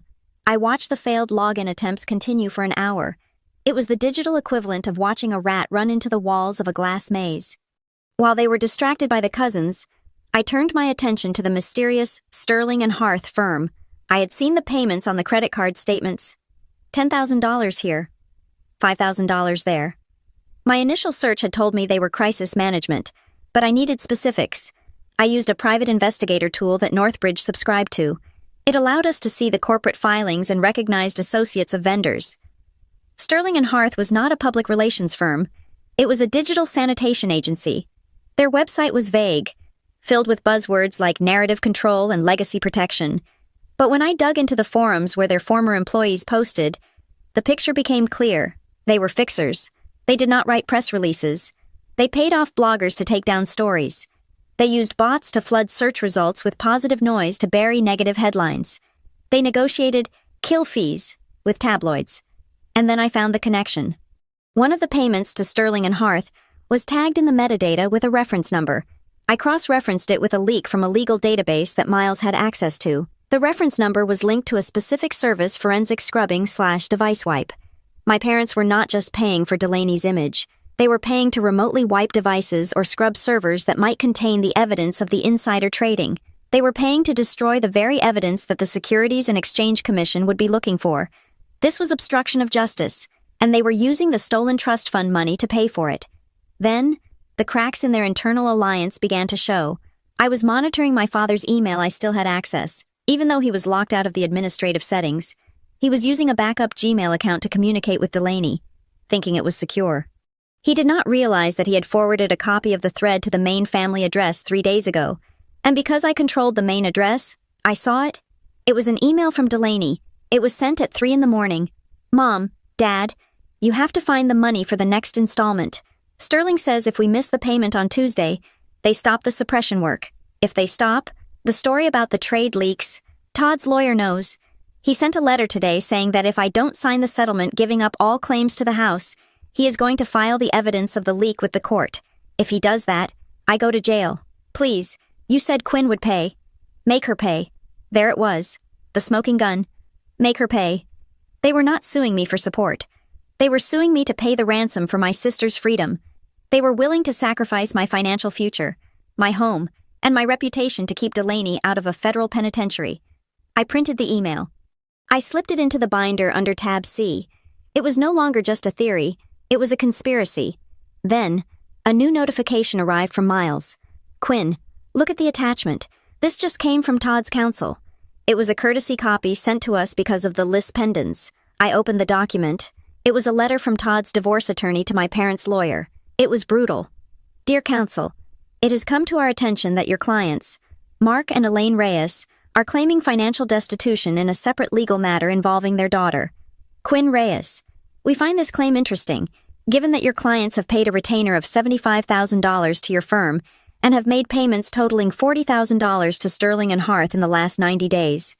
Please be advised that if your clients continue to delay the divorce settlement by making unreasonable financial demands on my client, we will be forced to submit these spending records to the court to demonstrate that they are not, in fact, in need of spousal support, but are rather engaged in the dissipation of marital assets to fund a criminal defense. Todd's lawyer was tired of their games. He was threatening to blow the whistle. I sat back in my chair. The net was tightening. The cousins were attacking from the flank. Todd was attacking from the rear. And I was standing in front of them with a flamethrower. I called Miles. We are not settling. I said, Quinn, the mediation is tomorrow. Miles warned, if we walk away, they might get a judge to sign a temporary order. Let them try. I said, I want to change the strategy for tomorrow. We go to the meeting, but we do not go to negotiate a payment. We go to take a deposition. We can't depose them at a mediation, Miles said. We can if we turn it into a settlement conference on the record. I said, tell them I am willing to sign the check for the full amount they are asking. Tell them I am ready to fund the entire family recovery plan. Miles was silent for a moment. You are lying to them.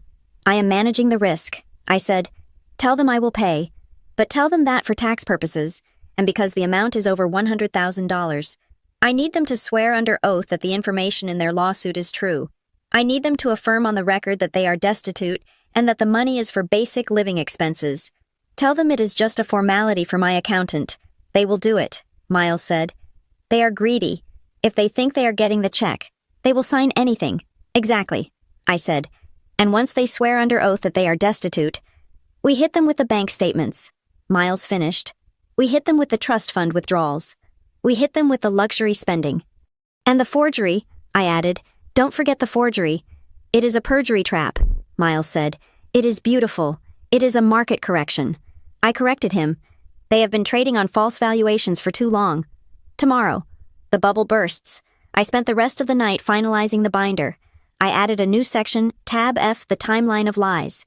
I mapped it out hour by hour. January 15th, Nana Rose's trust drained of $50,000. January 16th, transfer to D, Reyes Strategies, LLC. January 17th, payment to Sterling and Hearth. February 1st, parents file lawsuit claiming destitution due to divorce costs. February 15th, parents forge my signature on the loan for $75,000. March 1st, Delaney sends the email admitting the money is for suppression. It was irrefutable. It was a map of intent. They had not stumbled into this. They had engineered it. I looked at the guarantor agreement with the fake signature one last time. My mother had signed my name. She had committed a felony against her own daughter to save the daughter she actually loved. That hurt. I would be lying if I said it didn't hurt. But the pain was distant. Like a bruised rib, you only feel when you take a deep breath. I wasn't taking deep breaths anymore. I was holding my breath, waiting to exhale only when the job was done. I sent a text to Sarah. Keep pressing for the statements. Sarah, do not let them delay. You will have your answers tomorrow. I sent a text to the HR director at Northbridge. Security threat level remains high. Please ensure the lobby is alerted for tomorrow morning. I will be out of the office until noon. Then I closed the binder. The snap of the ring sounded like a gunshot in the quiet apartment. I walked to the window and looked out at the city. Somewhere in Bryn Mawr. My parents were probably celebrating. They probably thought they had won. They probably thought that my agreement to meet meant I had broken, that the pressure of the Liz Pendens and the social media shaming had been too much for me. They thought they were the chess masters. They didn't realize they were just pieces on a board I had already flipped over. Tomorrow, they would walk into a conference room expecting a check. Instead, they were going to walk into an autopsy of their own lives. I went to my closet and picked out my outfit for the morning. I chose a white silk blouse and a black blazer. Sharp, clean, clinical. I was not going to scream. I was not going to cry. I was not going to ask them why they didn't love me. I was going to do what I did best. I was going to present the data, and the data was going to ruin them. The conference room at the law firm of Vance, Eldridge, and Associates was designed to intimidate. It was situated on the 42nd floor, with floor-to-ceiling windows that offered a panoramic view of Philadelphia, a subtle reminder that the people sitting at the mahogany table were the masters of the city. But today, the room felt less like a seat of power and more like a theater stage where a very bad play was about to be performed. I arrived exactly at 10 o'clock. Miles was already there, sitting on the left side of the long table, his posture relaxed but alert. On the right side sat my parents and their attorney, a man named Mr. Vance who wore a bow tie and a smile that did not reach his eyes. I almost didn't recognize Mark and Elaine Reyes. Gone were the tailored suits and the silk scarves. Gone was the arrogant posture of the country club set. They had performed a costume change that was almost impressive in its cynicism. My father was wearing a cardigan that looked slightly frayed at the cuffs, a garment I had never seen him own. My mother was wearing a simple, nondescript beige dress and flat shoes. She wore no jewelry, no wedding ring, no diamond studs, no Cartier watch. They were dressed as the destitute elderly. They were playing the role of the abandoned parents to perfection. I sat down next to Miles. I placed my heavy black binder on the table. I did not open it. I just let it sit there, a silent monolith between us. Good morning. Quinn, Mr. Vance said. His voice was dripping with paternalistic condescension. I am glad you decided to do the right thing. It takes a big person to admit when they have lost their way. I looked at him. I did not blink. I am here to listen. I said, Mr. Vance nodded, taking this as submission. He opened a thin file folder. We are here to finalize the support agreement. He began. My clients, your parents, have reached a point of financial critical mass. They have exhausted their savings to help your sister during her difficult transition. They have been forced to leverage their home. They are, quite frankly, at the end of their rope. He paused for effect, looking at me over his spectacles. The law, Quinn, is not just about statutes. It is about moral obligation. These two people gave you life. They fed you, clothed you, and educated you, and now, when they ask for a small fraction of what they gave you, you respond with resistance. It is disheartening, but we are willing to overlook your initial hesitation if you sign the agreement today. My mother sniffed loudly. She pulled a tissue from her sleeve and dabbed at dry eyes. We just want to survive. Quinn, she whispered, we don't want to be a burden, but we have nowhere else to turn. I watched her. I watched the performance. I knew for a fact that she had spent $400 at a spa in Wayne 3 days ago. I knew she had driven here in a Range Rover that cost more than most people earn in 2 years. Miles cleared his throat. He did not look impressed by the speech. We are prepared to discuss the settlement, Miles said. However, given the significant amount you are requesting, $4,500 a month, plus a lump sum from the sale of the apartment, my client requires a formal affirmation of your financial status. Mr. Vance bristled. We have already provided the affidavit. We need it on the record, Miles said smoothly. we have a court reporter present. Since this agreement will effectively liquidate my client's primary asset, we need to ensure that the basis for the claim is unassailable. If your clients are truly destitute, they should have no problem stating that under oath. Mr. Vance looked at my parents. My father nodded eagerly. He was looking at the checkbook I had placed on the table. Not the binder. He saw the money. He didn't see the trap. We have nothing to hide. My father said. Good, Miles said. He signaled to the court reporter. A woman in the corner with a stenography machine. She nodded. Mark Reyes. Do you swear to tell the truth, the whole truth, and nothing but the truth? I do, my father said. He sat up straighter, adjusting his frayed cardigan. Mr. Reyes, Miles began, his voice level and professional. You claim in your lawsuit that you have no liquid assets and that your monthly expenses exceed your income by $5,000. Is that correct? That is correct, my father said.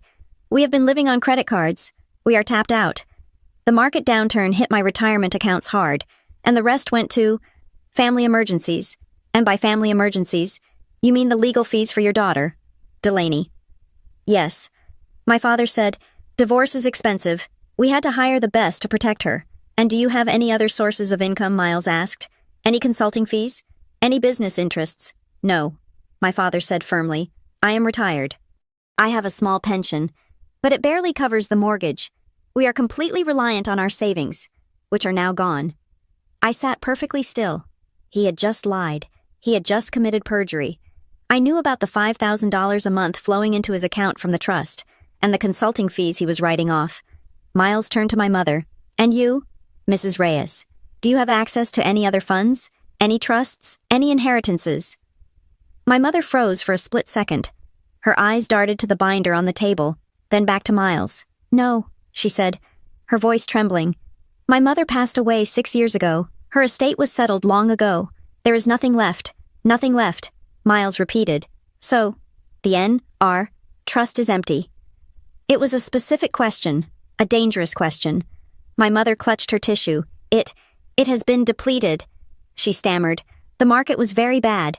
We had to use the principal for essential maintenance on the property. It is gone. She was lying. The market had been up 18% last year. The trust was not depleted by the market. It was depleted by her withdrawals. Miles made a note on his legal pad. The scratching of his pen was the only sound in the room. And what about D. Reyes Strategies, LLC? Miles asked. We noticed some transfers to that entity. Can you explain what that is? Mr. Vance interjected. Objection. That is irrelevant. That is a small family business venture. It has no assets. We are just trying to understand the cash flow. Miles said. Mrs. Reyes, what does that company do? My mother looked at my father. Panic flickered behind her eyes. It is a consulting firm, she said. For Delaney. She does some social media consulting. We tried to help her get it started. But it hasn't made any money. It is a loss. A loss, Miles repeated. So the money transferred into it was for business expenses. Yes, my father interrupted. Startup costs. Marketing. It is all gone. I looked at the binder. Under tab C, I had the invoice from Sterling and Hearth for suppression services. That was not marketing. That was a payoff. Suddenly, the door to the conference room burst open. The drama was not complete without the star. Delaney walked in. She was breathless, her cheeks flushed. Unlike my parents, she had not dressed down. She was wearing a white cashmere coat and carrying a designer bag that I knew cost $3,000. She brought the scent of expensive floral perfume into the sterile room. I am so sorry I'm late, she exclaimed. The traffic was a nightmare. She looked at the room, reading the tension. She immediately softened her expression, putting on the face of the wounded bird. Quinn, she said, walking toward me with her arms open. She ignored the lawyers. She ignored the court reporter. She went straight for the emotional jugular. I am so glad you came. She tried to hug me. I did not stand up. I remained seated, my body rigid. She awkwardly patted my shoulder and then took the seat next to my mother. We don't want to fight. Quinn, Delaney said, turning to look at me with wide, wet eyes. I know you think I am spoiled. I know you think I have made mistakes. But this is about family. Mom and Dad are suffering. Look at them. She gestured to my parents, who hung their heads shamefully. They have given everything for me, Delaney said, and now Todd is trying to ruin me. He is trying to take my reputation.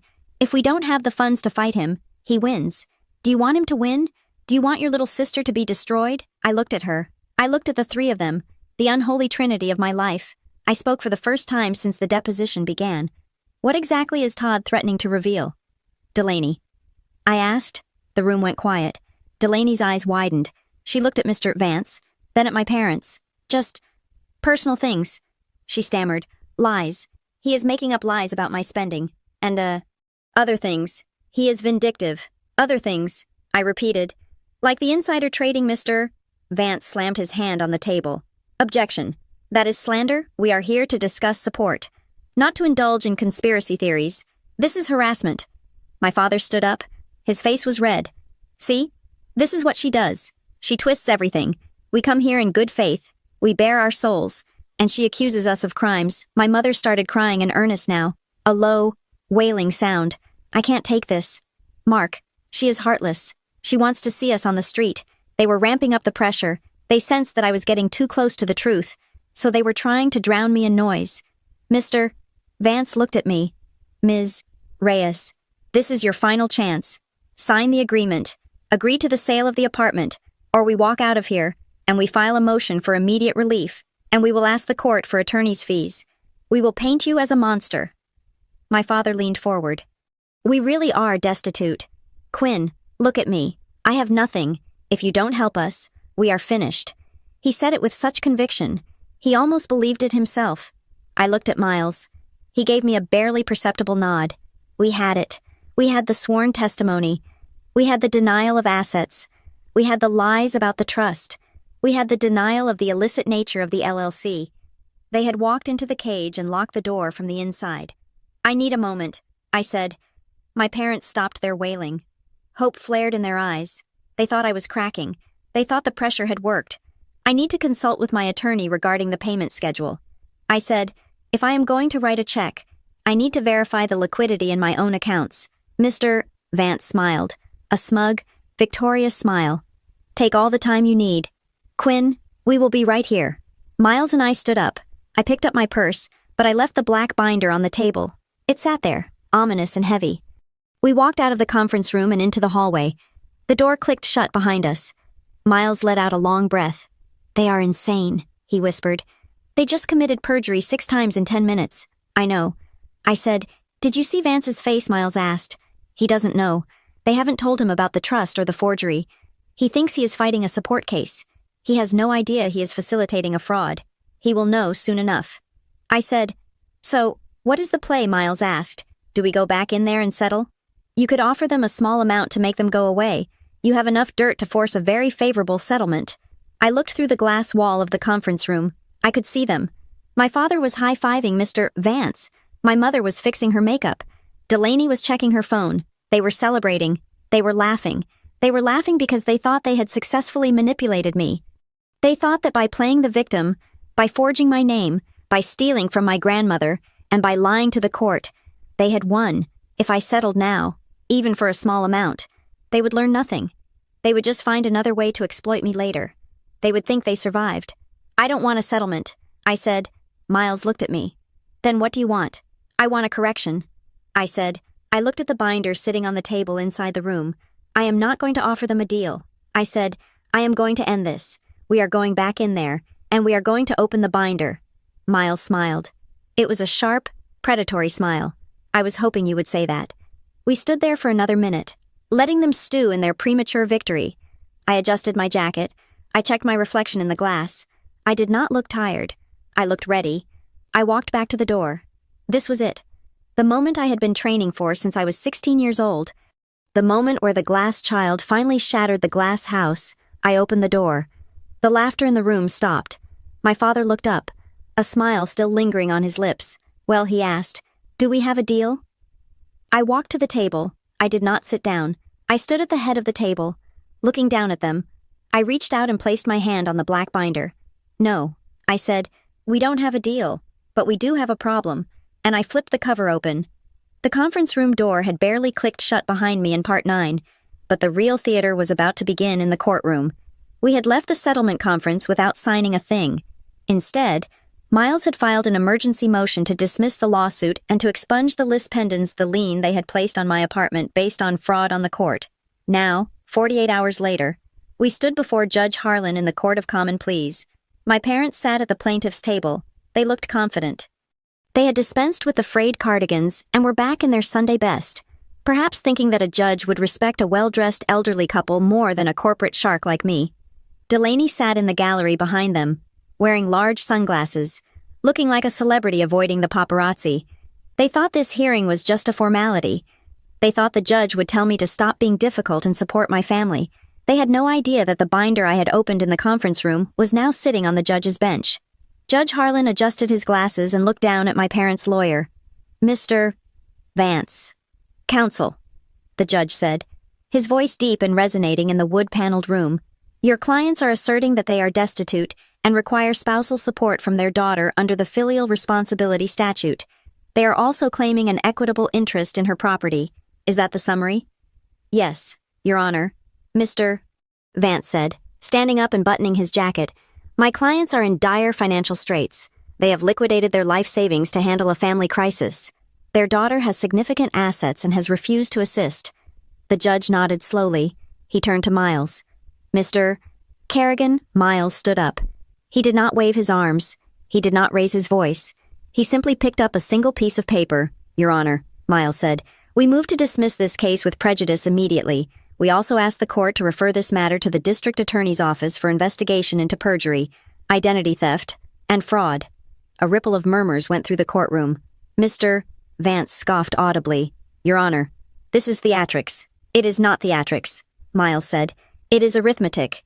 He pointed to the binder in front of the judge. Your Honor, please turn to Exhibit A. The judge flipped the heavy cover. The room was silent. The plaintiffs claim they are destitute. Miles continued. Yet, Exhibit A contains a forensic audit of their bank accounts for the last 12 months. You will see recurring transfers totaling $60,000 to an entity known as D. Reyes Strategies, LLC. You will also see credit card statements showing monthly expenditures of $2,000 for country club dues, $1,200 for luxury vehicle leases, and $4,000 for clothing and travel. Mr. Vance froze. He looked at his clients. My father was staring straight ahead, his jaw working tight. Miles did not stop. If you look at the source of these funds, Your Honor, you will see they were not derived from income. They were siphoned from the N.R. Trust, a fund legally designated for the educational expenses of the plaintiff's grandchildren. We have attached the trust bylaws and the withdrawal logs. They have drained nearly $500,000 in less than 2 years. The judge looked up from the binder. His eyes were hard. Mr. Vance, were you aware of these assets, Mr.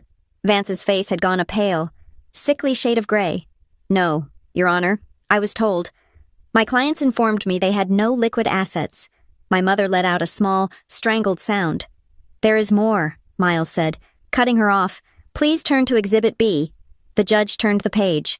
My clients, the plaintiffs, submitted a loan document to a bank in Delaware 6 months ago for $75,000. Miles said, they listed my client, Quinn Reyes, as the guarantor. He paused, letting the weight of the accusation settle. Exhibit B contains a sworn affidavit from Dr. Eris Thorne, a certified forensic document examiner. It states that the signature of Quinn Reyes on that document is a forgery.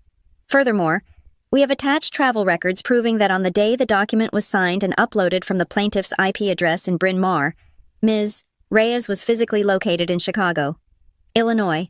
The courtroom was dead silent. Even the court reporter had stopped typing for a split second before catching up.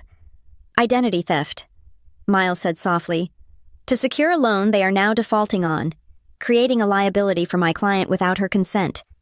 Mr. Vance physically took a half step away from my parents. He looked at them with a mixture of horror and professional fury. To lie to your lawyer is a sin. To make your lawyer lie to a judge is a career-ending move. But Miles had one last nail for the coffin. Exhibit C, Your Honor. The judge turned the page. The plaintiffs claim the money was spent on family emergencies. Miles said, Exhibit C contains an email thread between the plaintiffs and their daughter, Delaney Reyes. In it, they explicitly discuss using these funds to pay a firm called Sterling and Hearth, to suppress evidence of insider trading, and to pay a settlement to prevent the exposure of criminal conduct in a divorce proceeding. Delaney stood up in the back row. That is private, she shouted. You can't read that. Sit down, the bailiff barked. The judge looked over his glasses at Delaney. "You are not a party to this lawsuit, ma'am. Be seated or be removed." Delaney sat down. Her face flushed with blotchy red anger. The judge looked back at the binder. He read the email. He read the invoice from the crisis management firm. He read the timeline I had constructed. He closed the binder. The sound was like a gavel strike. He looked at my parents, Mark and Elaine Reyes, the judge said. His voice was no longer deep and resonant. It was sharp, like a serrated blade. "Do you wish to continue to assert to this court that you are destitute?" It was the question I had waited months to hear. It was the question that stripped away the country club memberships, the luxury cars, and the pretense of being a good family. It left them naked in the cold light of the law. My mother burst into tears. It wasn't the pretty, delicate crying she did at parties. It was the ugly, heaving sobbing of a woman who realizes the walls are coming down. "We just wanted to help our daughter," she wailed. "We didn't mean any harm. We were going to pay it back." My father said nothing. He sat slumped in his chair. A man who had spent his life inflating a balloon and had just watched it pop. The judge turned to Mr. Vance. Counsel Mr. Vance buttoned his jacket. He looked at the floor. "Your Honor, in light of this new evidence, which was unknown to me until this moment, I must request a recess to discuss with my clients." "No recess," the judge said. "I am dismissing this case with prejudice," the judge declared. "That means you cannot refile it. Ever." He looked at my parents. "Furthermore, I am ordering the immediate removal of the lis pendens on Ms. Reyes's property." And given the egregious nature of the evidence presented in Exhibits B and C, specifically the forgery and the misuse of trust funds, I am referring this entire file to the District Attorney's Office and the Securities and Exchange Commission for further investigation. My father's head snapped up. "Your Honor, please," he stammered. "It was just a misunderstanding." "Silence," the judge commanded. "You use this court as a weapon to extort your daughter and cover up a crime. You will pay the defendant's legal fees in full." He banged his gavel. "Case dismissed." The sound rang in my ears. It was the sweetest sound I had ever heard. I did not look at my parents. I did not look at Delaney, who was frantically texting on her phone, likely trying to warn her own lawyer that the dam had broken. I stood up. Miles closed his briefcase. "Good work. Quinn," he said quietly. We walked down the center aisle. I could hear my mother pleading with Mr. Vance behind me, her voice rising in hysteria. I could hear my father trying to explain, trying to spin a new narrative, but there was no one left to listen. I walked out of the courtroom doors and into the marble hallway. The air felt lighter here. The aftermath happened quickly, the way a building collapses after the demolition charges are blown. Within 48 hours, the story broke. Not the story they wanted, the ungrateful daughter story, but the real story. The local mainline newspaper picked up the court filing. Local socialites accused of trust fund fraud and forgery. The shame they had tried to weaponize against me came back to boomerang them. My parents were forced to list the house in Bryn Mawr. It was sold in a distress sale to cover the restitution to the trust fund and my legal fees. The Range Rover was repossessed. The country club memberships were revoked. They moved into a 2-bedroom rental in a neighboring town, far away from the society they had desperate tried to impress. Delaney fared no better. With the evidence of the suppression payments now public record in my lawsuit, her husband's lawyers had a field day. She lost everything in the divorce. No alimony, no settlement. She was lucky to avoid jail time, only because she turned state's witness against the person who had given her the inside tip. They were all still alive. They were free, but they were stripped of the one thing they valued more than family, their image. A week later. I sat in my apartment in Rittenhouse Square. It was 7:15 in the evening. The sun was setting, casting a warm orange glow over the city. I opened my laptop. I pulled up the ledger, the massive spreadsheet I had built to track their lies, their debts, and their crimes. I looked at the columns: debt repaid, lies exposed, freedom acquired. I didn't need the file anymore. I didn't need to track them. They were no longer a risk I had to manage. They were just people I used to know. I moved the cursor to the delete button. I didn't do it with anger. I didn't do it with sadness. I did it with the clinical satisfaction of closing a completed project. I clicked. The file vanished. I stood up and walked to the window. I pressed my hand against the cool glass. My fortress was still standing. The walls I had built with my own money, my own discipline, and my own silence were stronger than ever. For the first time in 34 years. I took a breath that didn't catch in my throat. I wasn't waiting for the other shoe to drop. I wasn't waiting for the phone to ring with a demand. I was alone, and it was the most beautiful feeling in the world. Thank you so much for listening to my story. I would love to know where you are tuning in from today. Are you listening while driving, cooking, or maybe relaxing in your own fortress? Please let me know in the comments below. I love reading your stories. If you enjoyed watching Justice Be Served, please subscribe to the Maya Revenge Stories channel, like this video, and hit that hype button to help this story reach even more people. Until next time, stay safe and keep your passwords secure.